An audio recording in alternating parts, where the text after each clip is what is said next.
Sára ti ṣeun. Mo ní ọ̀rọ̀ Adébóyè Gbénga ọ̀rọ̀ aláyé mi Gbénga ló yọ nínú ọ̀rọ̀ mi. Kí n tó má rí rárá ni mo ti jẹ́ olólùfẹ́ Gbénga Adébóyè tí mi lè ṣe kí n má gbọ́ ọ̀rọ̀ wọn, program wọn rárá.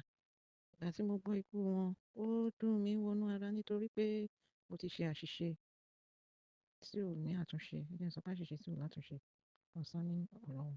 So, ìgbà tí mo má rí, ẹ̀mí inú mi sọ pé kí n wá bọ̀dá Gbénga lọ. Mo wá rò sínú mi pé kí n wá bọ̀dá Gbénga lọ. Ṣé òun ló fẹ́ fún mi lọ́mọ ni? Èmi á keep on telling me pé wà lọ kó sọ kìkì ọ̀rọ̀ kan sáyé ẹ̀, wà á lọ́mọ. Ó lè ti ṣe. Mo wá Gbénga lọ kó sọ kìkì ọ̀rọ̀ kan sáyé ẹ̀. Mo bá ń fi dénì, mo bá ń fi dọ́là. Tó mi lè sọ pé báyìí ni mo ti lè rí wọn, mi ò mọ bí màá ṣe rìn. Ìgbà tó pẹ́ tẹ́mi tí ń bá mi sọ, kò bá mi sọ mọ́. Ṣùgbọ́n ojoojúmọ́ ni mò ń gbọ́ program wọn. Ìgbà tó yá, mi ò rí bí gbọ́ mọ́ torí rédíò tí mo fi ń gbọ́ ò dáa mọ́. Òjijì, mo kàn dé ṣọ́ọ̀bù lọ́jọ́ kan, ẹnìkan wá ń gbọ́ program ẹlẹ́gbẹ̀ẹ́. Gbogbo wọn bá ń sunkún. Bá lọ bá wọn pé kí ló ṣẹlẹ̀? Ṣé kìí ṣe pé wọ́n já ṣọ́ọ̀bù? Wọ́n ní wọ́n já ṣọ́ọ̀bù pé Gbénga Adébóyè náà ló kú. Mo ní tèmi ti bá mi o. Tèmi ti bá mi ẹni mo sọ láàrin gbogbo wọn bí mo ṣe kúrò ńbẹ̀ ni. Àwọn lè mọ bá wa sunkún. Mo sun ẹkún yìí débi pé mi ò rẹ́ni rẹ̀ mí. Tó, kò sí ohun tí mo máa ṣe sí ojú ọjọ́ mélòó kan lọ́nà máa tún lójú. Olúwa ṣeun. Tí ẹ bá wá fẹ́ béèrè nǹkan lọ́wọ́ mi, mo wà available. Once opportunity lost, it can never be regained. Òun lọ̀rọ̀ náà o. Ó sáfẹsẹ̀ pálẹ̀ gba tí mi ò mọ bí mo ṣe fẹ́ rìn dọ́dọ̀ ẹ̀. Àwọn tí mò ń béèrè lọ́wọ́ ẹ̀ wọ́n encourage mi. Wọ́n ní Gbénga, ṣe bí Gbénga ṣe jí sáyé ni. Báwo mo ti ṣe fẹ́ rí wọn máa tọ́jú ẹ̀ lọ́wọ́. Okay, ìyẹn ni mo ṣe títí tó fi di pé wọ́n ló tún kú padà. Níjọ́ tó máa wá sìnkú ẹ̀. Kò bá owó kankan lọ́wọ́ mi lọ́jọ́ náà. Mo ní láti fẹsẹ̀ rìn láti Òwòrò mò ń gbé ńgbà náà. Láti Òwòrò dé ibi ilé tí ó kọ́ tán sin sí. Bí mo dẹ̀ ṣe ń lọ náà ni mo ṣe ń sun ẹkún kíkorò tí mò ń bẹ Ọlọ́run fún àánú títí dàsìkò yìí. Ọlọ́run ń ṣàánú mi o. Ó ń ṣàánú mi o lójú méjèèjì. Èmi ni mo jẹ́ aláìṣòótọ́ o. Mi ò gbóhùn yẹn mọ́. Mi ò gbọ́ mọ́. So, ìgbà tí wọ́n wá sọ pé àbúrò Gbénga kan ń ṣe program, mo ní kò sí nǹkan tí mo lè ṣe ju pé kí n gbé ọ̀rọ̀ ayé mi lé ẹni lọ́wọ́ kó bá mi fi kọ́ àwọn ọ̀dọ́ lẹ́kọ̀ọ́. Lóòótọ́ Ọlọ́run ò fún mi lóyún, ṣùgbọ́n ọ̀nà tó gbà fún mi lọ́mọ, ọ̀nà tó le ni. Títí dé sí inú ìkorò ọkàn ni mo wà. Lọ́yà ojú yẹn lọ o. Ṣé mo sọ fún yín pé ọ̀rọ̀ máa ń sú mi? Ojú yẹn lọ kí má bàa máa tún ronú. Àsìkò tí ń lọ ṣe rí lọ́jọ́ kan máa padà tún voice note yẹn lò á wàá kó ẹ̀kọ́ tá a fẹ́ kọ́ nínú ẹ̀ dáadáa.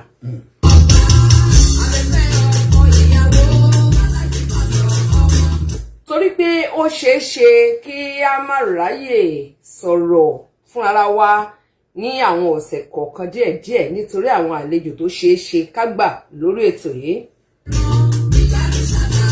Ẹ jẹ́ kí Akínbọ́adé bọ̀dá mi Akínbọ́adé olóògbòjò kí wọ́n máa yẹ ṣẹ̀dí wọn wò. Ẹ jẹ́ kí bá mi yẹn dárúkọ àwọn yòókù mọ́. Ẹ mọ́ lọ kidnap wọn. Wọ́n tẹ́tí ilẹ̀ gbọ́. Ẹ jẹ́ kí gbogbo wọn máa yẹ fáìlì wọn wò. Ṣé mọ̀ wípé àwọn tá à ń gbé wá sórí ètò yìí wọn kì í ṣọ̀lẹ. Àwọn tí wọ́n níṣẹ́ lọ́wọ́ tí wọ́n ń ṣiṣẹ́ wọn lójú méjèèjì ni nínú ọ̀rọ̀ tí arábìnrin yìí sọ àdẹ̀kọ̀gbọ́n bẹ́ẹ̀. Ohun tí wọ́n sọ ní pàtó náà ni wípé wọ́n ní ìṣòro kan. Wọ́n wá ní ẹ̀mí àwọn ń sọ fún wọn, ẹ̀mí ni o, kò ń ṣe wòlíì o, ẹ̀mí yẹn ń sọ fún wọn lemọ́ wípé lọ rí Gbénga Adébóyè, lọ rí Gbénga Adébóyè, lọ rí Gbénga Adébóyè.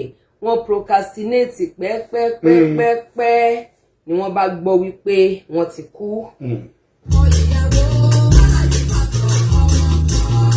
Ó dùn arábìnrin yìí, ó dùn dégbọ̀n wọ́ kẹ́rẹ́kẹ́rẹ́.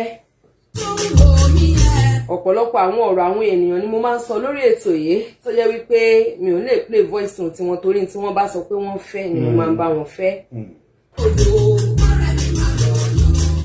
Ìgbà tọ́lọ́run tún wá ṣàánú arábìnrin yìí, ó tún fún arábìnrin yìí ní second chance ló bá gbọ́ wípé Gbénga Adébóyè tún jí. Ẹ rántí ìgbà àkọ́kọ́ tí Gbénga Adébóyè kọ́kọ́ lọ yẹn ayé àwọn ayé àwọn bàbá ń bẹ níbẹ̀ tí wọ́n yọ̀ tó ń kẹ́gbẹ́nu lórí kí ló sàwọn èèyàn tó ń kẹ́gbẹ́ ayé le.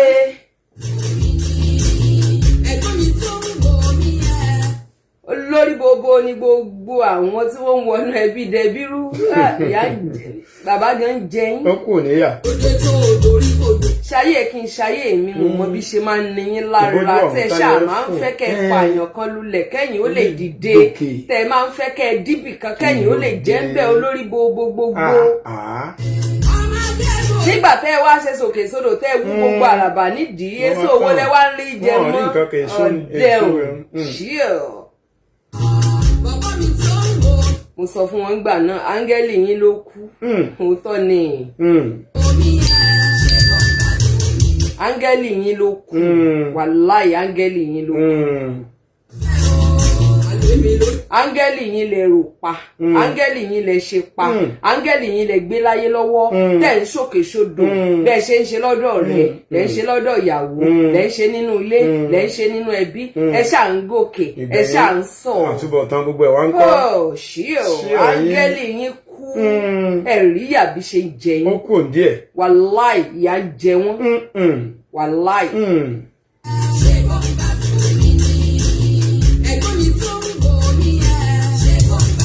Arábìnrin yìí Ọlọ́run fún ní second chance ló bá tún jí padà jí sáyé.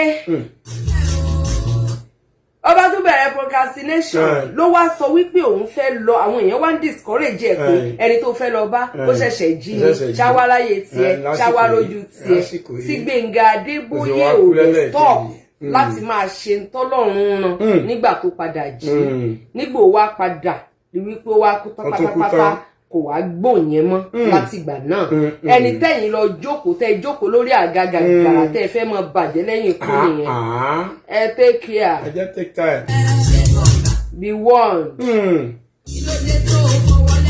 ẹ ṣọ́ra yín gan-an ẹ ṣọ́ra ẹrẹ ìṣọ́ra yín irọ́ orin kan nìyẹn bóòlù rántí màámi ló sọ ìtàn yẹn fún wa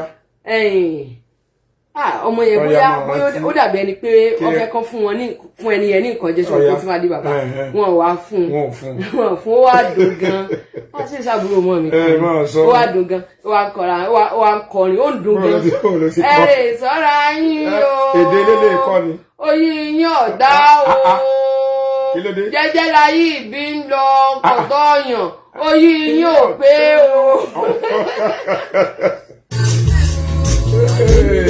Tó serious gidi ni o ẹkún gidi ni o tó ti dùn gan ẹyẹ ó tún gbé sókè ẹyẹ ìdọ́yà yín o oyin yín ọ̀dá o lọ́dọ̀yà yín bí yọ ọgọ́dọ̀yọ̀ oyin yín ò pé o. Kò sì ní yé wọn tó ń sọ. Báyìí máa mi bàbá yìí ṣe ẹ̀yẹ bí ọmọ ẹ̀yẹ wa jù sí ìwò bàbá tẹ lọ. Ó ti lọ.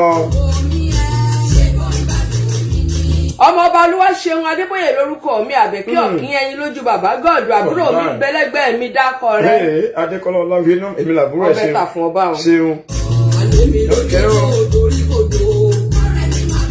Ó bàjẹ́ wọ́n ní kọ́kọ́ ló bàjẹ́ pọ̀ ń bẹ́ẹ̀. Ìkan náà ń bẹ lọ́dẹ òmù. Ọ̀tún rántí. Yínká. Ó bàjẹ́. Ṣèbí wọlé gbọ́n mi. Ìyá ẹ ni mímí ò ṣe ẹ̀gbọ́n ẹ tí mo fi tó wà láàrin mi àtẹjọ ẹ̀gbọ́n. Ìyá ló tún jẹ́ fún mi. Ìyá ni mo ti sọ fún ẹ̀gbọ́n ìyá ni. Mo ti fara mọ́. Ìyá ẹ là wá. Mo ti fara mọ́ mo fara ìyá. Àbíká padà lẹ́yìn. No ẹ má padà padà rí ẹ̀dẹ̀ ní padà. Òkú sí. Ohun tá a ṣe tẹ́ fi padà dúró ṣe o. Ohun tí mo ṣe tẹ́ fi padà Ọlọ́run ní jẹ́ sí. Ìgbà tọ́lọ́run ó mú ọ. Kò sí ẹ̀yin bàbá mi tó láyé. Abẹ́rẹ́ yẹ̀gẹ́ ní ẹ. Arìngíní kò sí bàbá kankan tó láyé. Arìngíní wọ́n jà. Àwa àyà kò sí bó ṣe fẹ́ rìn tó nínú ayé. Ọ̀dọ̀ yín náà ni. Àwa àyà náà lẹ́pẹ̀. Last bus stop. Obìnrin lòjò. Bàbá ti rọ̀ ọwọ́ ẹ̀rọ ló mú wá. Fọláṣadé Àwẹ̀rò sọ̀ ń gbọ́. Fọláṣadé Àwẹ̀rò. Àwẹ̀rò sọ̀ ń gbọ́. Ó bá yẹ pé Fọláṣadé Àwẹ̀rò ó dàkọ́ bíi bàbá rẹ̀. Wọ́n á ní ọwọ́ ẹ̀rọ ló mú ọwọ́ ẹ̀rọ ló mú wáyé. Wọ́n bá bí ọ̀hún làkọ́ bíi bàbá àtìyá rẹ̀ wọ́n ní ọwọ́ ẹ̀rọ ló kọ́kọ́ mú ìyàwó kọ́kọ́ mú wáyé. Nígbà tẹ́yìn ọkùnrin bá wá kọ́kọ́ wáyé ọwọ́ kíni ọwọ́ líle. Ọwọ́ ẹ̀rọ. Ẹ pè wá lórí ètò kẹ́ ẹ polówó polówó ọjà lórí ètò yìí ẹ wá sponsor abala nígbà kan pẹ̀lú Mr. fún wọn tán ẹ sponsor abala òkò tó láyé tí wò láàyè mú wá lónìí burú gan ni o nígbà tí màá yìí ń bá mi sọ̀rọ̀ ó ní ogun òun le gan mo ní kò sógun tó ti ilé tá a ti rí nígbà tó sọ mi ò rí ogun yẹn rí. 07030